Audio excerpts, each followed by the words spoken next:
मीरा की दर्द भरी कहानी। नमस्कार दोस्तों, मैं पूजा। मेरे चैनल में आपका स्वागत है। आज हम मीरा के दर्द को बताने वाले हैं। कभी कभी अपनों के हित के लिए किया हुआ काम कब उनके लिए सर्प बन जाता है पता ही नहीं चलता। मीरा के साथ भी कुछ ऐसा ही हुआ। तो आइए अब जानते हैं कि ऐसा क्या हुआ मीरा के साथ जो उसने अपनी जान गंवा दी।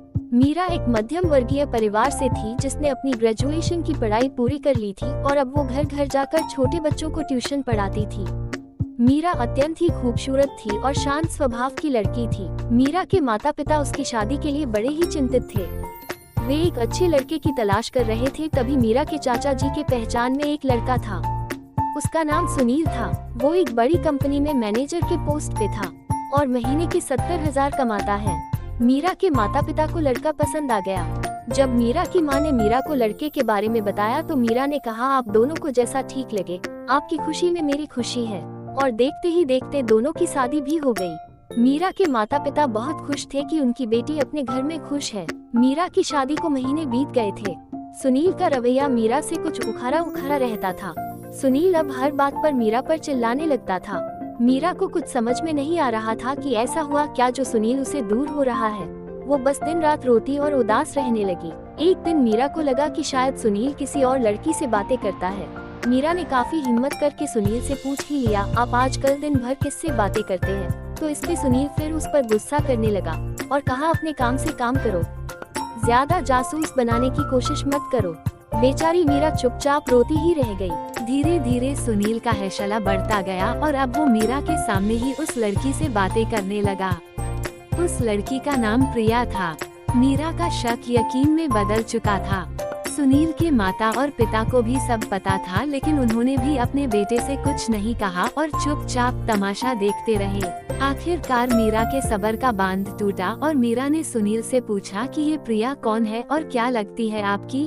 मैं तुम्हें क्यों बताऊं? मैं बीवी हूँ आपकी। मैं तुमसे शादी के पहले से प्रिया से प्यार करता था। तो फिर मुझसे शादी क्यों की? बस तुम देखने में अच्छी लगी इसलिए शादी कर लिया। अब तुम देखना मैं उस लड़की को कैसे सबक सिखाती हूँ। इस बात पर सुनील को बहुत गुस्सा आ जाता है और गुस्से में मीरा को बहुत मरता है और उसे कमरे में बंद करके चला जाता है।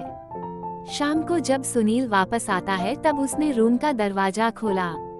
उस दिन मीरा की तबीयत बहुत खराब हो गई, फिर भी उसी हालत में उसने खाना बनाया और बाकी सारा घर का काम किया। मीरा ये सारी बातें अपनी माँ को बताना चाहती थी, लेकिन चाह कर भी वह नहीं बता पा रही थी क्योंकि वह जानती था कि अगर उसके माता पिता को ये सब पता चलेगा तो वह परेशान हो जाएंगे। सुनील अब मीरा के साथ नौकरानी जैसा व्यवहार करने लगा। छोटी छोटी बातों पे उसे मारता। मीरा अब धीरे धीरे डिप्रेशन का शिकार होने लगी।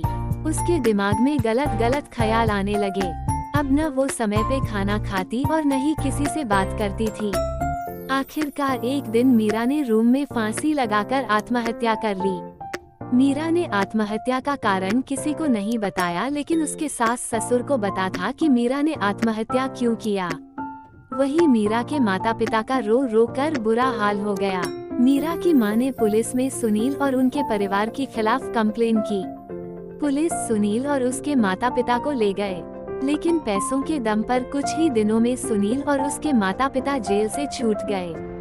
जीवन में अक्सर जिन पे हम आंख बंद करके भरोसा करते हैं, अक्सर वही लोग भरोसा तोड़ते हैं और सबसे ज्यादा दर्द पहुंचते हैं। और जो लोग एक दिखते हैं बल्कि उसके अंदर कहीं न कहीं बुराई छुपी होती है और वही बुराई किसी की जिंदगी को बर्बाद कर देती है। कुछ ऐसा ही मीरा के साथ हुआ।